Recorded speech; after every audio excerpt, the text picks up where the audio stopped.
Hello everyone, good morning. आज के इस वीडियो में हम लोग अध्ययन करेंगे कक्षा 8 का विज्ञान चैप्टर नंबर 11 बल तथा दाब। आप लोग अपने कॉपी और पेन निकाल लीजिएगा। जो भी यहाँ पे प्रश्न कराए जा रहे हैं वेरी इंपॉर्टेंट है, उसको अपनी कॉपी में नोट करते चलेंगे। जो चीज़ें समझ में नहीं आती है उसको आप कमेंट बॉक्स में कमेंट करके पूछ सकते हैं कि ये चीज़ नहीं समझ में आई है, तो उसको मैं कोशिश करूँगा फिर से दोबारा अगले वीडियो में जब बनाएंगे तो उसको वहाँ पर समझा सकें। तो आइए शुरुआत करते हैं पहले प्रश्न की, जो कि आपका ये थोड़ा सा वीडियो लंबा हो सकता है क्योंकि इसमें जो आपके न्यूमेरिकल हैं उसको भी उनको भी समझाना है, तो न्यूमेरिकल वाले क्वेश्चन भी इसमें आपके शुरुआत हो रहे हैं इस चैप्टर से। जैसा कि यहाँ पे पहला प्रश्न दिया गया है अभ्यास प्रश्न का, जो कि बहुविकल्पी है। आपको मालूम होता है बहुविकल्पी में क्या करना होता है, एक प्रश्न के 4 उत्तर दिए होते हैं जिसमें से एक ही उत्तर सही होता है और सही उत्तर के सामने हमें सही का निशान लगाना होता है या सही उत्तर लिखना होता है। तो यहाँ पे है पहला प्रश्न है, प्रश्न नंबर 1 कह रहा है निम्नलिखित प्रश्नों में सही विकल्प छांटकर अपनी अभ्यास पुस्तिका में लिखिए। यानी कि इसमें से जो सही विकल्प है उसको छांट करके हमें क्या करना है, उसका उत्तर अपनी अभ्यास पुस्तिका में जो आपका कॉपी होगा, जो आंसर शीट होगा उसमें लिखेंगे। पहला प्रश्न है दाब का मात्रक है। Option number A newton metre, option number B kilogram, option number C joule या ऑप्शन नंबर डी न्यूटन प्रति मीटर।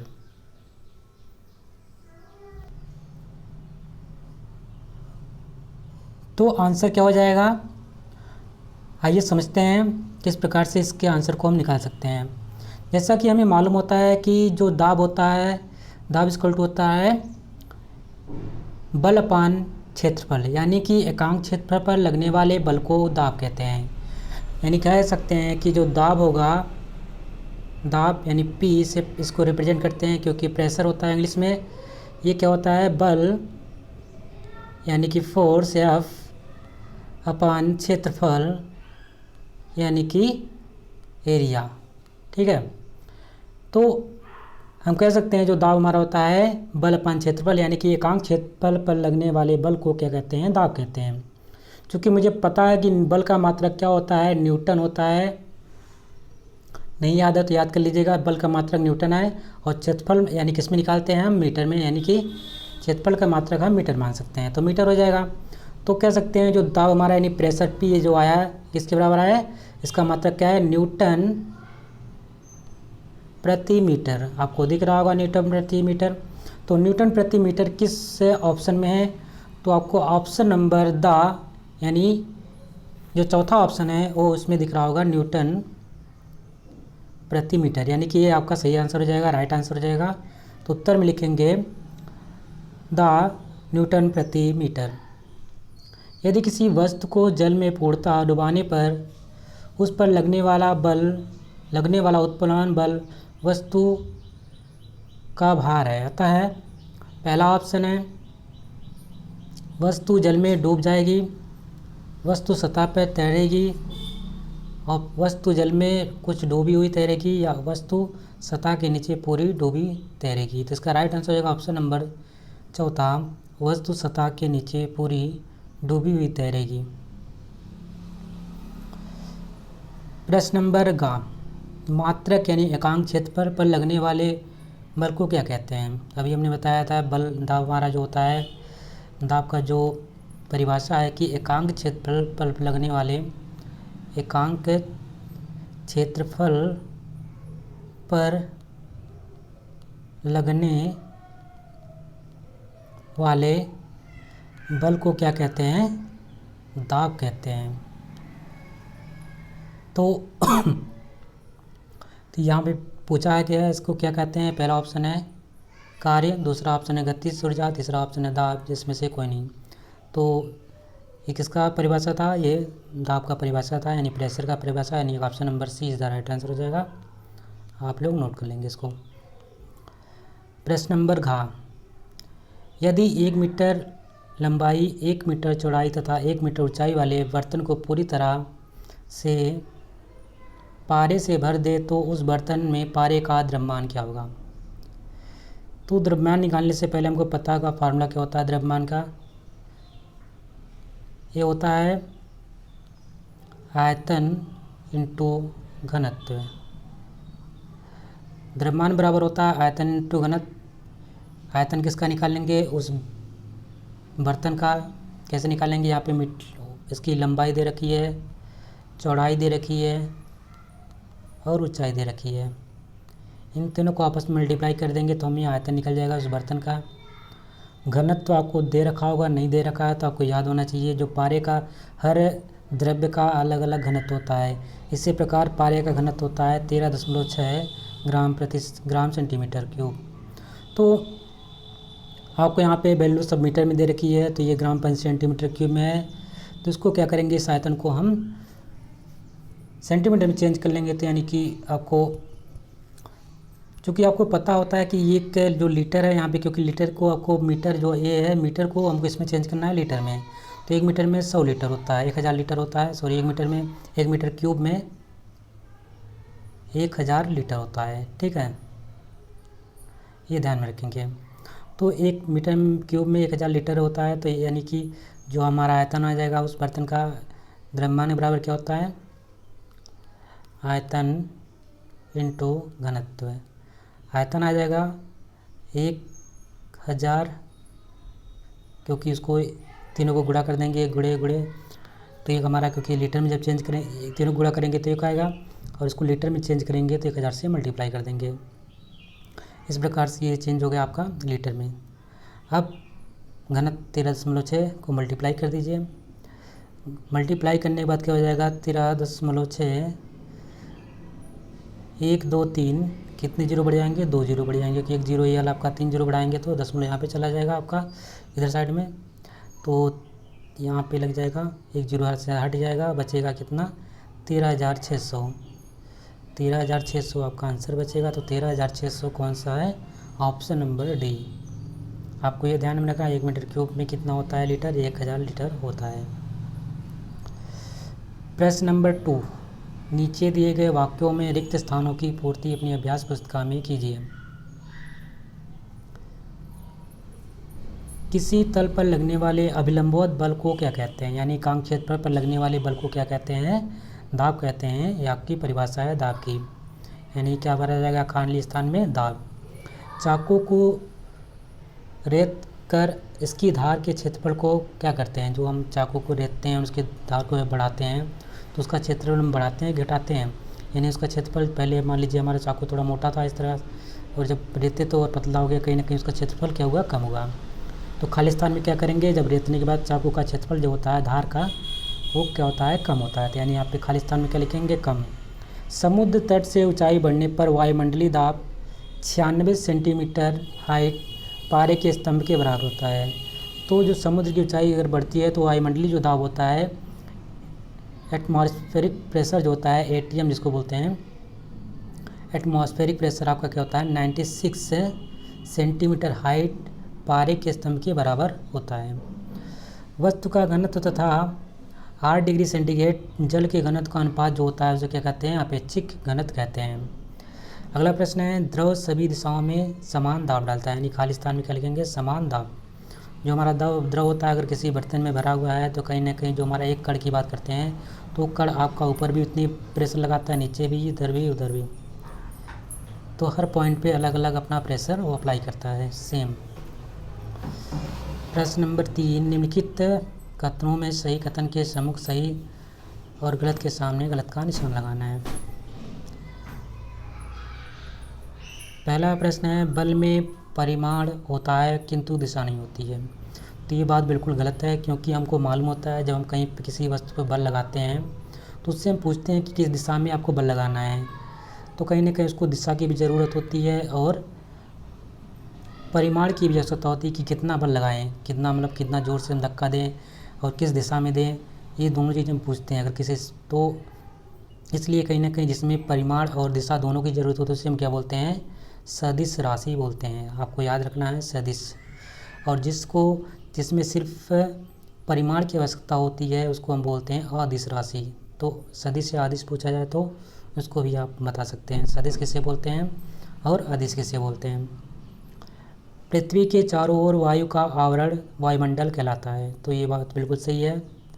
किसी नियत स्थान पर वायुदाब अलग अलग समय पर परिवर्तित हो सकता है, तो ये भी बात से बिल्कुल सही है, क्योंकि जो प्रेशर होता है कैसा होता है, हमेशा चेंज होता रहता है। द्रव बर्तन की दीवार पर क्षैतिज दिशा में दाब नहीं डालता है, तो द्रव जो होता है हर दिशा में सेम टू सेम प्रेशर लगाता है, चाहे ऊपर हो चाहे नीचे हो, यानी कि चाहे क्षैतिज हो चाहे ऊर्ध्वाधर हो, सब जगह सेम प्रेशर अप्लाई होता है। किसी वस्तु को द्रव में डुबाने पर उसका भार क्या होता है, बढ़ जाता है। ये बात बिल्कुल गलत है। जब किसी वस्तु को पानी में डुबोते हैं तो उसका भार क्या होता है, हमेशा कम होता है, यानी कि ऑप्शन नंबर ढा जो होगा आपका गलत हो जाएगा। प्रश्न नंबर 4, निम्नलिखित प्रश्नों का उत्तर एक शब्दों में दीजिए। पहला प्रश्न है, पृथ्वी द्वारा सभी वस्तुओं पर लगाया गया आकर्षण बल क्या होता है, किसे कहते हैं। तो उत्तर में लिखेंगे इस बल को हम क्या कहते हैं, गुरुत्वाकर्षण बल कहते हैं। तो गुरुत्वाकर्षण बल की खोज किसने की थी, तो न्यूटन ने की थी, आपको ध्यान में रखना है। प्रश्न नंबर खा है, इकाई क्षेत्र पर कार्य करने वाला अभिलंबोत बल क्या कहलाता है। तो वही जो आपका जो दाब की बात कर रहा है, प्रेशर की बात कर रहा है, उसी को कभी इधर से पूछ रहा है कभी इधर से पूछ रहा है, यानी कहीं ना कहीं थोड़ा सा लैंग्वेज की चेंज करके आपसे एक ही प्रश्न बार बार पूछ रहा है। यानी कि एकांक क्षेत्रफल पर लगने वाले अभिलंबोत बल को क्या कहते हैं, हम कहते हैं दाब, यानी कि प्रेशर कहते हैं। तो इसका आंसर हो जाएगा दाब या प्रेशर।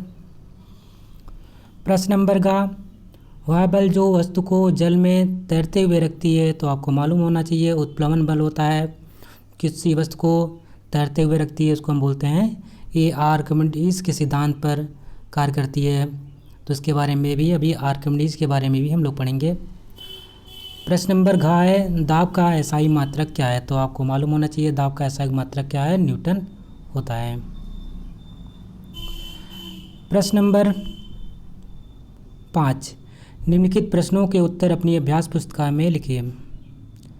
पहला प्रश्न है, जल पंप में कितने वाल्व होते हैं, प्रत्येक का कार्य स्पष्ट कीजिए।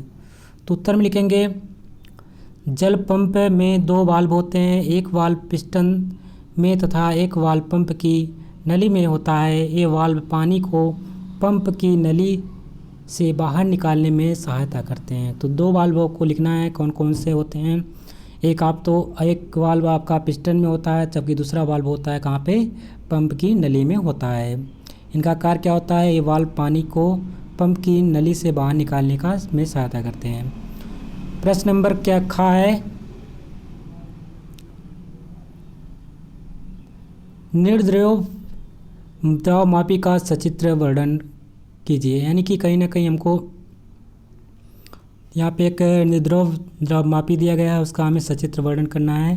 तो उत्तर लिखेंगे निर्द्रव दाबमापी में किसी द्रव का उपयोग नहीं होता है, यानी कि कहीं ना कहीं निर्द्रव जैसा लिखा हुआ शब्द है वहाँ पे कोई द्रव हम नहीं लेंगे, निर्द्रव रहेगा।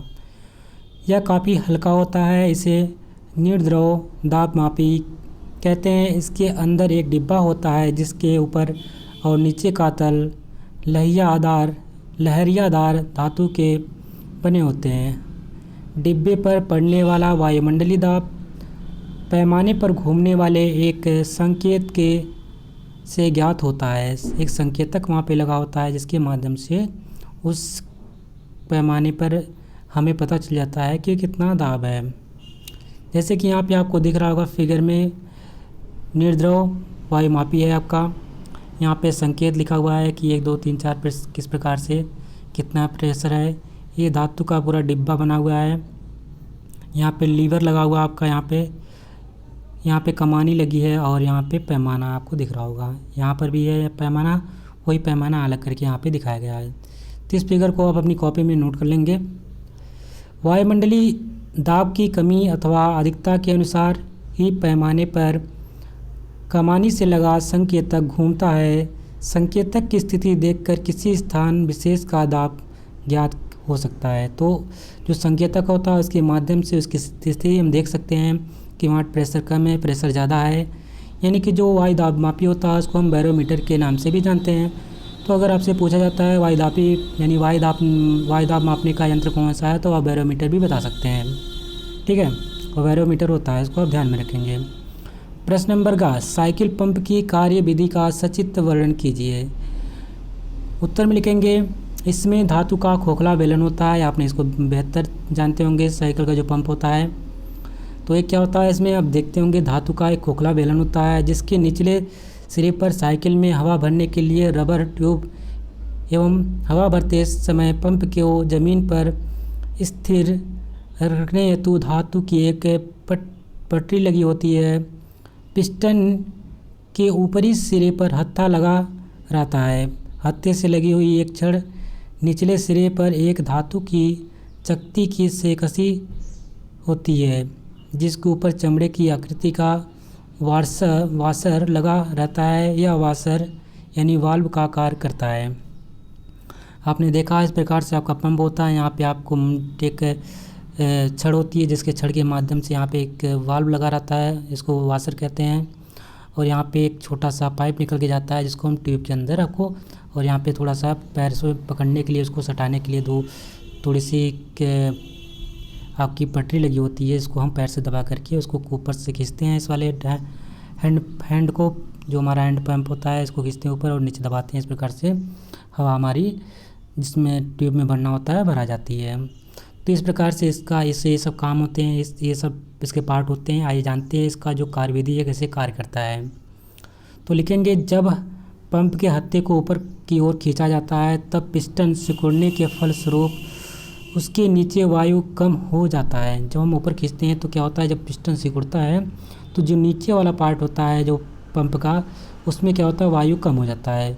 पिस्टन के ऊपर से हवा दबाव डालकर वाशर के नीचे बेलन में भर जाती है। जब हत्थे को नीचे दबाया जाता है तब पिस्टन के नीचे की वायु पर दाब बढ़ता है जिसके कारण वाशर के किनारे फैलकर बेलन से चिपक जाते हैं और दबी हुई वायु रबर की नली से होकर ट्यूब में चली जाती है। जो हमारा रबर की नली लगी होती है, जो हमारा जो आप देखते होंगे जो पाइप लगी होती है पतली सी, उसके माध्यम से जो होता है हवा कहाँ चली जाती है, ट्यूब के अंदर चली जाती है। साइकिल ट्यूब में भरी वायु की वाल्व ट्यूब पर बाहर से दाब डालने के कारण ट्यूब में भरी वायु बाहर नहीं निकल पाती। पिस्टन को बार बार ऊपर नीचे करने से साइकिल ट्यूब में हवा भर जाती है। जो आपका साइकिल का जो वहाँ पे वाल्व लगा रहता है तो कहीं ना कहीं उस पर भी अंदर से प्रेशर पड़ता है, तो जो हम ऊपर हवा डालते हैं और उसके बाद वो हमारी हवा वहाँ से निकल नहीं पाती, क्योंकि जो वहाँ पे वाल्व होता है वो कैसा होता है, सिकुड़ जाता है, तो अंदर से हवा को फिर से निकलने नहीं देता है। तो आप देखते होंगे इस प्रकार से आपने इसको बेहतर तरीके से देखा है, तो उसी के बारे में आपको इसमें लिखना है। आप आसानी से इसको लिख सकते हैं और उसका चित्र भी बनाना है, और इस प्रकार से आपका हवा पूरा भर जाता है। तो चित्र में देख लेते हैं ये क्या क्या पार्ट होते हैं, उससे आप तो देखे हैं, कोई इसको बताने की आवश्यकता नहीं है। एक हत्था होता है, आपको मालूम है। एक वाशर यहाँ पे लगा होता है, वाशर, यहाँ पे रबर की नली, छिद्र, धातु की नली, ये सब यहाँ पे लगा होता है। ये आपकी निकली हुई रबड़ की नली है, यहाँ पे आप लगा करके उसके अंदर डाल देते हैं। ये आपका जो साइकिल के अंदर वाशर, वो जो धातु की नली है, यहाँ पे छोटा सा छिद्र होता है, तो उसमें देखते होंगे इसमें जब हवा भरते हैं तो किन्नी निकलने नहीं देता है। और इसका और जो पार्ट है जो आपने देखा, ये पैर से दबाने वाला होता है, जो पटरी निकली होती है, इसको आप फिगर में बना लेंगे और इसके बारे में तो बता ही दिया गया, और आप तो जानते हैं, इसको लिख सकते हैं आराम से, कोई दिक्कत नहीं होगी। अगला प्रश्न है बल किसे कहते हैं, इसके आधार पर उत्प्लवन बल का सिद्धांत को स्पष्ट कीजिए। तो सबसे पहले बात करते हैं बल, उत्प्लवन बल किसे कहते हैं। किसी वस्तु को पानी में या द्रव में पूर्णतः डुबोने पर वह अपने आयतन के बराबर द्रव विस्थापित करती है, उसे उत्प्लवन बल कहते हैं। कहीं ना कहीं अगर हम समझने की बात कोशिश करें तो मान लीजिए कोई लकड़ी का गुटका है, जब इसको पानी में डुबाया तो जो पानी, एक हमने पानी लिया और उसके बाद मान लीजिए यहाँ तक डूबा हुआ है, पानी में।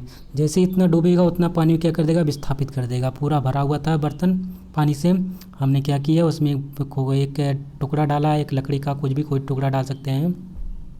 डालने के बाद मान लीजिए इतना पानी उसने विस्थापित कर दिया और इतना पानी के अंदर चला गया। तो जितना पानी के अंदर जितना पार्ट जाएगा उसका वही जितना आयतन होगा, वही आयतन उसके द्रव के विस्थापित, जो जितना द्रव विस्थापित करेगी उसके आयतन के बराबर होगा। यही कहता है उत्प्लवन बल की परिभाषा यही कहती है। यानी कि आर्किमिडीज का जो सिद्धांत है, यानी कि अपने द्वारा जितना वह आंशिक रूप से या पूर्ण रूप से जितना डूबी रहती है उसकी बराबर ही पानी को विस्थापित करती है, उसे क्या कहते हैं, आर्किमिडीज सिद्धांत या उत्प्लवन बल कहते हैं। उत्प्लवन सिद्धांत वस्तु का भार उत्प्लवन बल के बराबर या इससे कम होने पर वस्तु तैरती रहती है। अगर जो प्लवन बल का सिद्धांत है, अगर भार जो होगा उत्प्लवन बल से के बराबर या इससे कम होने पर वस्तु कैसी होगी, तैरती रहेगी।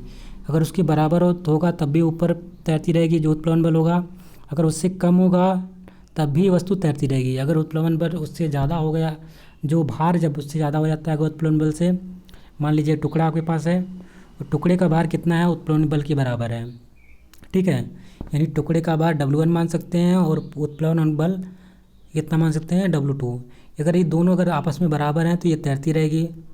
अगर वस्तु का भार कितना है, कम है किससे, उत्प्लवन बल से, तब भी वस्तु तैरती रहेगी।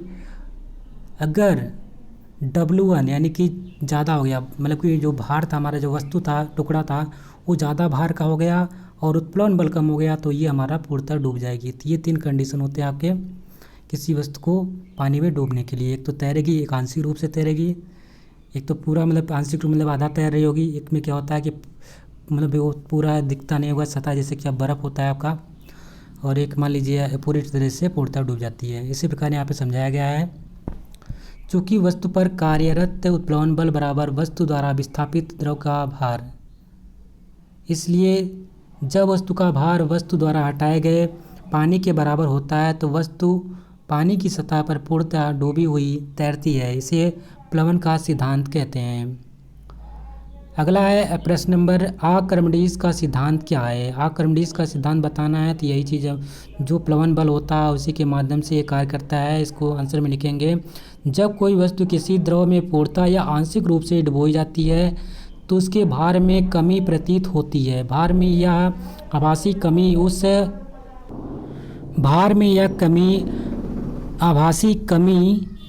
उस वस्तु द्वारा हटाए गए द्रव के भार के बराबर होता है। इसे आर्किमिडीज का सिद्धांत कहते हैं। यानी कि हम कह सकते हैं जब कोई वस्तु होती है उसको हम अगर द्रव में पूर्णतः या आंशिक रूप से डुबोते हैं तो उसके भार में कमी होती है। हमें पता चलता है अगर हम पानी में कोई वस्तु डुबोते हैं तो उसके भार में कमी होती है। तो आपको मालूम होगा, अगर नहीं मालूम है तो आप जाइए, पानी में है कोई वस्तु, आप बाहर में देखेंगे काफ़ी उसका जो उसका वजन होगा ज़्यादा होगा, लेकिन जैसे पानी में डुबोएंगे उसका अवस्थान क्या होता है, कम हो जाता है। तो ये जो भार में कमी प्रतीत आपको होती है ना, यही जो भार की कमी होती है, जो आभासी कमी होती है, जो हमको आभास होता है, उस वस्तु द्वारा हटाए गए द्रव के भार के बराबर होता है। तो जितना अगर हम पानी में डुबोते हैं, अगर हम पानी में मान लीजिए कोई हमने वस्तु लिया और एक बाल्टी में पूरा पानी भर दिया, उसके साथ हमने जब उस वस्तु को उसमें डुबोया आंशिक रूप से या पूर्णतः, तो क्या करेगा, कुछ ना कुछ पानी आपका गिरा देगा नीचे। जो तो जितना पानी गिराएगा, जितना भार का होगा, उतनी भार उसका वहाँ पे कमी हुई होगी, उतनी भार कमी हुई होगी जितना पानी उसने वहाँ से उस बाल्टी में से नीचे गिराया होगा। यानी कि उस बाल्टी का पानी जो नीचे गिरा, अगर उसको हम वजन करके पता कर ले तो हमको पता चल जाएगा कि उसके भार में कितनी कमी हुई। मान लीजिए पहले वो 2 किलो का था और उसने 1 किलो पानी नीचे गिरा दिया, तो जो ही 1 किलो पानी गिराया तो कहीं ना कहीं उसका जो भार होगा पानी में जाने के बाद 1 किलो का रह जाएगा। क्यों रह जाएगा? क्योंकि ये आर्किमिडीज के सिद्धांत के अनुसार यही कहता है कि जब कोई वस्तु किसी द्रव में आंशिक या पूर्णतः रूप से डुबाई जाती है तो कहीं ना कहीं उसके भार में कमी आती है। तो जो यही जो आभास हमको होता है, ये जो यही आभासी भार में जो कमी होती है, यही हमारा क्या कहलाता है, आपका आर्किमिडीज का सिद्धांत कहलाता है। और जो की कमी किसके बराबर होती है, जो पानी उसने विस्थापित किया होता है इसी के बराबर होती है। तो आशा करता हूँ आपको ये चीज़ बेहतर तरीके से समझ में आई होगी। अगर समझ नहीं आएगी तो आप कमेंट बॉक्स में कमेंट करके फिर से पूछ सकते हैं कि यहाँ पे हमको नहीं समझ में आया, तो हम इसको फिर से दोबारा कोशिश करेंगे अगले वीडियो में समझा सकेंगे। प्रश्न नंबर 6 है। प्रश्न नंबर 6 है, यहाँ पे आपका न्यूमेरिकल स्टार्ट होता है, यानी कि आपका जो प्रश्न क्या नाम है कि जो आपके अंक वाले प्रश्न होते हैं उसके बारे में यहाँ पे हमको बात करना है। कि पहला प्रश्न यहाँ पे मान लीजिए न्यूमेरिकल का, निम्नलिखित प्रश्नों को अपनी अभ्यास पुस्तिका में लिखिए, हल कीजना है। क्या करना है हमको? हल करना है। जैसे कि यहाँ पे दे रखा है 50 मीटर गहरे समुद्र की तली पर दाब क्या होगा। चूँकि हमें दाब का फार्मूला पता है, दाब बराबर क्या होता है, सबसे पहले दाब बराबर होता है F/A, यानी कि बल अपान एरिया। तो अगर हमें कभी प्रश्न, अगर फिजिक्स का क्वेश्चन अगर सॉल्व करना होता है तो सबसे पहले हमें क्या करना होता है, सबसे पहले जो चीज़ हमको गिवन चीज़ें हैं उसको लिख लेना होता है। ठीक है, अगर उसको हम ले लेते हैं तो, और यहाँ पे अगर लिख लेने के बाद हमको कुछ ना कुछ चीज़ें पता चल जाती है, हमको क्या ज्ञात करना है क्या नहीं ज्ञात करना है, इसके माध्यम से हम प्रश्नों को सॉल्व कर पाते हैं। तो सबसे पहले हमें गिवन चीज़ें लिखनी है। क्या दिया है? पहले लिखा है 25 मीटर गहरे समुद्र की तली पर दाब क्या होगा, यानी कि हमको हाइट दे रखी है, ऊंचाई दे रखी है कितना, 50 मीटर। ठीक है, दाब हमसे पूछा है, यानी प्रेशर पूछा है, हमको प्रेशर नहीं पता है। और हमको जल का घनत्व दे रखा है, यानी कि रो, यानी ये डेंसिटी की बात करते हैं, डी या रो बोलते हैं इसको। तो रो या हम कह सकते हैं डेंसिटी डी। तो रो कैसे दीजिए या डी कह दीजिए, दोनों बात एक होता है, दोनों डेंसिटी के लिए डिपेंड करता है। तो जो जल का घनत्व दे रखा है वो आपको दे रखा है 1 यानी डी का मान दे रखा है 1.01 इंटू 10⁻³ किलोग्राम प्रति मीटर क्यूब। और जी का मान दे रखा है जो कि गुरुत्वाकर्षण नियतांक है, कितना देखा है, दे रखा है 10 मीटर प्रति सेकंड स्क्वायर। तो आपको क्या क्या दे रखा है आपको मालूम हो गया। आपको एच दे रखा है, आपको डी दे रखा है, आपको जी दे रखा है, आपसे पूछा है पी। तो एक फार्मूला हमको पता होता है, अगर हमको समुद्र की गहराई से जिससे रिलेटेड कोई प्रश्न आ गया जिसमें ऊंचाई की बात करता है, तो हमें पता है प्रेशर बराबर क्या होता है, एच डी रो जी, या हम कह सकते हैं एच डी जी यहाँ पे दिया है, एक और होता है एच जी रो। तो ये रो और डी यहाँ पे है, दोनों चीज़ सेम ही है। यहाँ डेंसिटी की बात किया जा रहा है तो कोई दिक्कत नहीं होनी चाहिए। अगर आपको एच जी रो आता है तो भी आपका सही फार्मूला है, या एच डी जी लिखते हैं तब भी आपको फार्मूला सही है। अब हम क्या करेंगे, इसी फार्मूले पे इस प्रश्न को सॉल्व करेंगे। जैसा कि यहाँ पे अगला स्टेप हमारा होना चाहिए, पहले हमने गिवन चीज़ें लिख ली, गिवन हमको पता चल गया। अब हमारा अगला स्टेप होता है स्टेप सेकंड में हम क्या लिखेंगे, फार्मूला किसका लिखेंगे, प्रेशर का। प्रेशर पर क्या होता है, एच डी जी। चूँकि हमें एच का मान दे रखा है, कितना दे रखा है, 50 मीटर, वैल्यू पुट कर देंगे 50। डी का मान दे रखा है, घनत्व दे रखा है 1.01 इंटू 10⁻³ 1.01 इंटू 10⁻³ और हमने 50 रख दिया, 1.01 इंटू 10⁻³ रख दिया, और क्या बचा आपका जी का मान 10।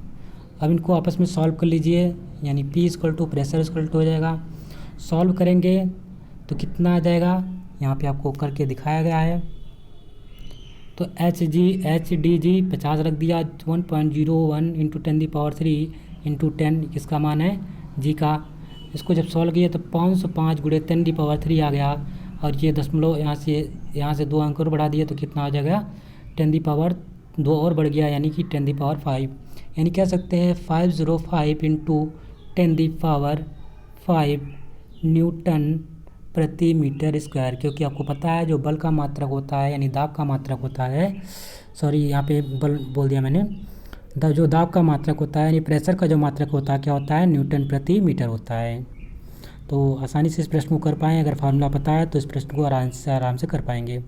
तो आपको ध्यान में रखना, अगर गहराई की बात करता है तो वहाँ पे हम एच जीरो यानी या कह सकते हैं एच डी जी, हम दोनों फार्मूला कोई भी अप्लाई कर सकते हैं, दोनों फार्मूला सेम है। अगला प्रश्न है प्रश्न नंबर का, एक हाथी का भार 25,000 न्यूटन है। यदि उसके पैर के तलों का क्षेत्रफल 0.25 मीटर स्क्वायर है तो उसके द्वारा आरोपित दाब की गणना न्यूटन प्रति मीटर में कीजिए। तो सबसे पहले हमने बताया अगर इस प्रकार से अगर प्रश्न आते हैं तो सबसे पहले हमें क्या करना है, दिया है क्या क्या दिया है उसको नोट कर लेना है। सबसे पहले आपको दिया है भार बराबर कितना दे रखा है 25,000 न्यूटन, यानी कि ये क्या हो सकता है, बल हो जाएगा। बल हमको कितना दे रखा है 25,000 न्यूटन दे रखा है। यदि उसके पैर के तलों का क्षेत्रफल यानी कि एरिया हमको दे रखा है बराबर दे रखा है 0.2 मीटर स्क्वायर दे रखा है। ठीक है, हमको एफ का मान दे रखा है, हमको ए का मान दे रखा है। हमसे क्या पूछा है, हमसे पूछा है पी यानी कि हमसे प्रेशर यानी दाब को पूछा है। अब हमें गिवन चीज़ें जब पता चल जाती है तो हम फार्मूला लिखते हैं। फार्मूला किसका लिखना है, दाब का। दाब बराबर क्या होता है हमको मालूम है, पी इक्वल टू क्या होता है एफ अपान ए, और हमें एफ का मान अब वैल्यू पुट करना है। Step number third value put करिए। वैल्यू कितना पुट करना है, पी हमको निकालना है। एफ का मान दे रखा है 25,000, वैल्यू पुट कर देंगे और नीचे रख देंगे 0.25 मीटर स्क्वायर क्षेत्रफल का। अब दशमलव यहाँ से हटाएंगे तो यहाँ से दशमलव हटाएंगे तो 2 जीरो ऊपर बढ़ जाएगा, यानी कि आप कितना हो जाएगा, तो 25 से काट दीजिए, 25 का 25 और यहाँ पे 1 2 3 जीरो बढ़ जाएंगे रहेंगे और टोटल 2 जीरो यहाँ से और आ जाएगा। ये कितना हो जाएगा 1,000 नीचे ऊपर वाले का बचा था और 100 इसका बचा था। टोटल कितने जीरो हो गए, 1 2 3 इसके प्लस 2 इसके हो जाएंगे, टोटल 5 जीरो। यानी कह सकते हैं अगर इसको हम घातांक के रूप में यानी कि घातांक के रूप में लिखना चाहते हैं तो हो जाएगा 10⁵ कितना जीरो है, 10 के बाद कितना जीरो है 1 2 3 4 5 कह सकते हैं। 10 के बाद 1 के बाद जितना जीरो हो उतने पावर हमें बढ़ा देना है। 1 के बाद कितना जीरो है 5 जीरो है तो 5 पावर हम वैल्यू बढ़ा देंगे। इस प्रकार से इसको हम घातांक के रूप में लिख दिए। तो ये हमारा आंसर हो जाएगा न्यूटन मीटर में, क्योंकि हमको पता है कि जो दाब होता है क्या होता है, दाब का मात्रक होता है न्यूटन प्रति मीटर होता है, मीटर स्क्वायर होता है, आपको ध्यान में रखना है न्यूटन प्रति मीटर स्क्वायर। जो आंसर रहेगा 10⁵ न्यूटन प्रति मीटर स्क्वायर आपका आंसर हो जाएगा। प्रश्न नंबर अगला है, बताइए कि जल पंप द्वारा अधिक से अधिक कितनी गहराई से जल निकाल सकते हैं। जबकि हमको दे रखा है वायुमंडलीय दाब 76 सेंटीमीटर, पारे के स्तंभ का दाब, पारे का घनत्व हमको दे रखा है 13.6 × 10³ किलोग्राम मीटर क्यूब। तो ये आपको घनत्व दे रखा है आपका पारे का, जो कि 13.6 × 10³ किलोग्राम प्रति मीटर क्यूब में है। और आपका उत्तर सॉल्व करना है। सॉल्व करने से पहले सबसे पहले हम जानेंगे क्या क्या चीज़ हमको दे रखी है, उसको नोट कर लेंगे। दिया क्या है हमको, हमें दे रखा है एक जल पंप द्वारा अधिक से अधिक कितनी गहराई जल निकाल सकते हैं। वायुमंडलीय दाब की बात करता है तो H1 हमको दे रखा है 76 सेंटीमीटर, इसको हम मीटर में चेंज करेंगे क्योंकि हमको जो घनत्व दे रखा है मीटर में दे रखा है। H2 में फाइंड आउट करना है। D1 की बात करता है, जो हमारा पारे का घनत्व है वो कितना है 13.6 × 10³ किलोग्राम प्रति मीटर क्यूब। और D2 यानी कि अगर हम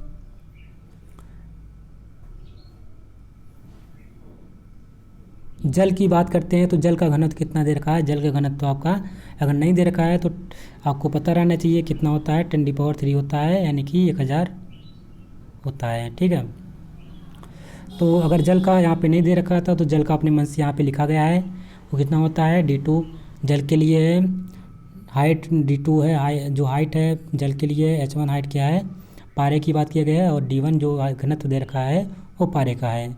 और जल और पारे का यहाँ पे बात किया जा रहा है तो जल पारे के माध्यम से हम करेंगे। अब हमारा अगला स्टेप होना चाहिए फार्मूला लिखना। फार्मूला क्या होता है, हमें पता है कि P = क्या होता है, यानी प्रेशर = प्रेशर, और घनत्व में क्या फार्मूला होता है, तो इन दोनों में संबंध होता है कि P = होता है HdG। तो HdG क्योंकि दो यहाँ पे दो पारे की बात करिए, दो द्रव हैं, तो H1 D1 G1 बराबर H2 D2 G, क्योंकि दोनों जगह G का मान सेम है तो G से G हम काट सकते हैं। तो हमारे पास क्या बचेगा, जब जी से हमने जी काट दिया तो हमारे पास H1 बचा यहाँ पे, D1 यहाँ पे बचा और H2 और D2 यहाँ पे बचा। हमको क्या ज्ञात करना था, हमको H2 ज्ञात करना था। तो जो H2 ज्ञात करते हैं उसके साथ जो वैल्यू मल्टीप्लाई में होती है, उसके साथ जो गुणे में होती है, इधर वाले में तिर्यक गुणा करके हम नीचे लेके जाते हैं। और अगर नीचे कोई संख्या रहती तो ऊपर चली जाती, यहाँ पे गुणा हो जाता, जो कि यहाँ पे जो इसके साथ गुणा है, गुणे में है, वो उसके नीचे लेके आएंगे। तो H1/D1/D2 यानी कह सकते हैं H1 बराबर कितना, H2 बराबर कितना आ जाएगा, H2 बराबर आ जाएगा H1 × D1/D2। अब H1 D1 और D2 का वैल्यू पुट कर दीजिए। तो H1 का मान कितना है, H1 का मान 0.76 मीटर में रखना था, रख दिया। D1 का मान दे रखा था आपका, D1 का मान 13.6 × 10³ किलोग्राम पुट कर दिया। और D2 का मान 10³ नहीं दे रखा था, लेकिन हमको पता है पारे का जो घनत्व होता है कितना होता है, वो 1000 होता है, यानी कि 10³ किलोग्राम प्रति मीटर क्यूब होता है। तो अगर आपको दे रखा है तो कोई बात नहीं, नहीं दे रखा है तो इसको आप याद कर लेंगे, ठीक है। जो पानी का घनत्व कितना होता है, 1000 मीटर किलोग्राम प्रति मीटर क्यूब होता है। अब काट दीजिए जो कटने वाला है, तो 10³ कट जाएगा, दोनों बचेगा कितना, 0.76 × 13.6। 0.76 को 0.76 को गुणा कर दीजिए 13.6 के साथ, 3 दोनों को आपस में मल्टीप्लाई कराएंगे तो कितना आएगा, हमारा वैल्यू आ जाएगा 10.336। 10.336, क्योंकि हमारा हाइट की बात कर रहा है तो हमारा हाइट किस में होगा, मीटर में। तो ये आपको इतना आंसर आ जाएगा, आप आसानी से प्रश्न को कर पाएंगे। तो सबसे पहले हमें क्या क्या दे रखा था, H1 दे रखा था, D1 दे रखा था, D2 दे रखा था, D2 नहीं दे रखा था, लेकिन हमें पता होना चाहिए पानी का जो घनत्व होता है कितना होता है, 1000 किलोग्राम प्रति मीटर क्यूब होता है। तो D2 हमको पता चल गया। H2 की बात किया गया था तो H2 बराबर हमने निकाल दिया। इन D1 H1 और G के बीच में एक संबंध होता है, इनके बीच में प्रेशर के बीच में, तो P बराबर क्या होता है, HDG। तो क्योंकि यहाँ पे दो द्रव की बात की गई थी तो H1 D1 G हो जाएगा, H2 D2 G हो जाएगा। अब हमें H2 फाइंड करना है, G क्योंकि G दोनों के लिए सेम है, यानी G तो कट जाएगा और बचेगा H2 बराबर कितना हो जाएगा, H1 D1/D2। तो H1 का मान पुट कर दीजिए, D2 का मान पुट कर दीजिए, D1 का मान पुट कर दीजिए, D2 का मान पुट कर दीजिए। बचेगा 10³ को आपस में काट दीजिए, इसको कटिएगा, बचेगा ये वैल्यू को मल्टीप्लाई कर लीजिए। मल्टीप्लाई करने के बाद 13.336 आ जाएगा, ये आपका आंसर हो जाएगा। तो हम कह सकते हैं अतः जल पंप द्वारा अधिक से अधिक 10.33 मीटर गहराई से जल निकाल सकते हैं। तो हम कितना गहराई से जल निकाल सकते हैं, 10.33 मीटर गहराई से ही जल निकाल सकते हैं। प्रश्न नंबर 7 है आपका, आप पिन को नुकीला क्यों बनाते हैं। आप कभी भी देखते हैं किसी चीज़ को अगर नुकीला के धारदार के बनाते हैं, मान लीजिए आपको, तो उसी को बताना है। ऐसे आपने देखते हैं कुल्हाड़ी को तेज़ करते हैं, उसको धारदार बनाते हैं, चाकू को भी उसको नुकीला अपना थोड़ा सा उसका धार को तेज़ करते हैं। इसी प्रकार पिन को भी आप कभी कभी कहीं पर अगर चुभोना होता है, कहीं पर डाल उसको दबाना होता है, धसाना होता है, तो उसको हम नुकीला बनाते हैं।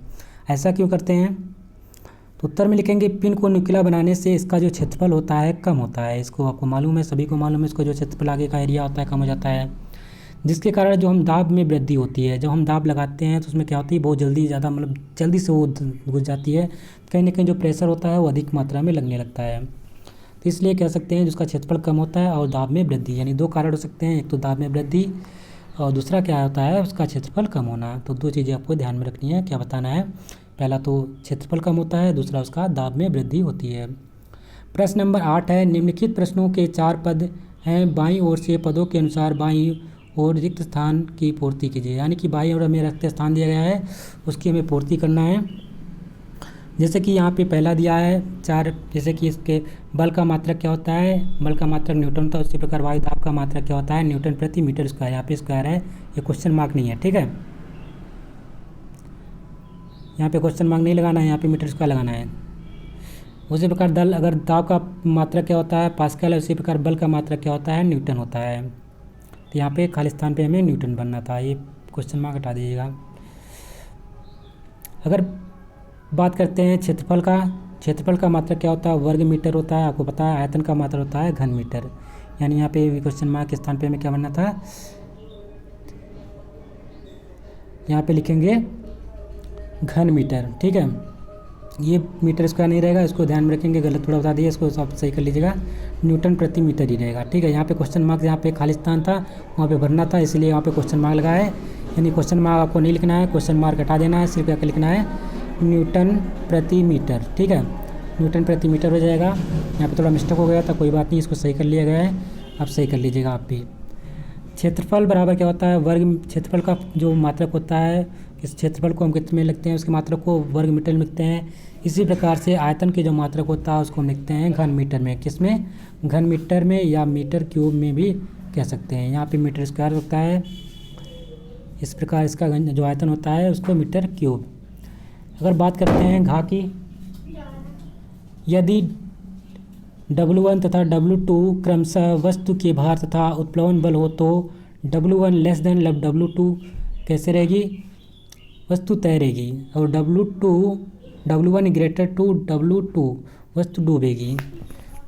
मान लीजिए आपका W1 क्या है, वस्तु है। ठीक है, इसको हमने समझाया था ऊपर भी। W2 क्या है, वस्तु का भार W1 है, तथा उत्प्लवन बल है, जो उत्प्लवन बल की बात करता है वो क्या है, W2। अगर वस्तु क्या हो रहेगी, हल्की रहेगी, किससे, W2 से, यानी कि उत्प्लवन बल से। अगर उत्प्लवन बल से W1 की मान अगर कम है तो क्या होगा कि कहीं ना कहीं वो डूबे, वस्तु क्या होगी, तैरती रहेगी। अगर बात करते हैं W1 अगर ज़्यादा हो गया तो क्या हो, किससे, W2 से। तो यहाँ पे W1 जो है आपका भार था, भार क्या है, ज़्यादा हो गया। अगर भार ज़्यादा हो जाएगा, उत्प्लवन बल कम हो जाएगा, तो क्या होगा, वस्तु क्या हो जाएगी, डूब जाएगी। तो क्या इसमें लिखेंगे, वस्तु डूब जाएगी। यहाँ पे खाली स्थान था, खाली स्थान में लिखेंगे वस्तु डूब जाएगी। अगला प्रश्न है, संपर्क तल का क्षेत्रफल कम, दाब अधिक। अगर जो संपर्क तल है उसका क्षेत्रफल कम हो जाए तो जो होगा हमारा दाब क्या हो जाएगा, अधिक हो जाता है। आपने पिन की बात किया गया, पिन को हमने क्या कर दिया, उसका क्षेत्रफल कम कर दिया, तो क्या होगा, दाब ज़्यादा लगने लगा, ये बताया गया था ऊपर ही अभी। उसी प्रकार संपर्क तल का क्षेत्रफल ज़्यादा कर देंगे तो हम क्या, अगर जो संपर्क का क्षेत्रफल था हमने सुई को मोटी कर दिया, अब हमारा हम दाब इतना लगा रहे हैं कि अब उसमें वो दाब का काम ही नहीं कर रहा है, कहीं ना कहीं दाब की कमी हो गई हमें, और जो क्षेत्रफल क्या हो जाएगा, बढ़ जाने पर दाब में कमी आ जाएगी। तो ये आपको ध्यान में रखना है। ये चैप्टर आपको यहीं पे कंप्लीट होता है। इस चैप्टर को थोड़ा सा लंबा हो गया होगा क्योंकि इसमें न्यूमेरिकल भी थे और उनको भी कराया गया है, तो क्योंकि न्यूमेरिकल कराने में थोड़ा सा वक्त लगता है समझाने में। तो इस पर अगर भी आपके फिजिक्स के कभी भी प्रश्न अगर आते हैं तो सबसे पहले हर चीज़ को 3 स्टेप में इस प्रश्न को किया जाता है। पहले स्टेप में आप सबसे पहले गिवन चीज़ें लिख लीजिए। अगले स्टेप में आपको फार्मूला लिखना होता है। गिवन चीज़ें में क्या लिखना होता है, क्या क्या दिया है और क्या हमको ज्ञात करना है। इससे हमको ये पता चल जाता है हमको क्या दे रखा है, क्या हमको निकालना है। और सेकेंड चीज़ हमको क्या करना होता है, फार्मूला। अगर फार्मूला पता है तो आसानी से आप प्रश्न को सॉल्व कर पाएंगे। फार्मूला लिखने के बाद आप वैल्यू पुट कर दीजिए। वैल्यू पुट करने के बाद आपको आसानी से प्रश्न को उसको ऊपर नीचे काट के आपको काटने पीटना तो आता ही है, गुणा भाग करने, तो गुणा भाग करके उसको काट पीट के आप निकाल सकते हैं, जो आंसर आ जाएगा। और मात्रक लास्ट में लिखना कभी भी ना भूलें, क्योंकि फिजिक्स में आपका एक मेन रोल अदा करता है आपका मात्रक लिखना हम कभी भी नहीं भूलेंगे, मात्रक जरूर लिखेंगे। क्योंकि जो आप हाई स्कूल इंटर में जब पेपर देने जाते हैं अगर मात्रक नहीं लिखते हैं तो कम से कम 1 नंबर आपके जरूर कट जाते हैं मात्रक पे। तो मात्रक जरूर लिखने की कोशिश करिए। जिसका मात्रक नहीं समझ में आता है उसको मात्रक को याद कर लीजिए। याद धीरे धीरे करते रहेंगे तो ऑटोमेटिक आपको याद हो जाना है। आशा करता हूँ आपको ये वीडियो अच्छी लगी होगी। तो आपको अगर ये वीडियो अच्छी लगी होगी तो उसको आप लाइक करिएगा, वीडियो को, चैनल को सब्सक्राइब कर लीजिएगा। अगर आप चैनल पर नए हैं तो चैनल को सब्सक्राइब जरूर कर लीजिएगा और वीडियो को शेयर कर दीजिएगा। Thank you. जय हिंद, जय भारत।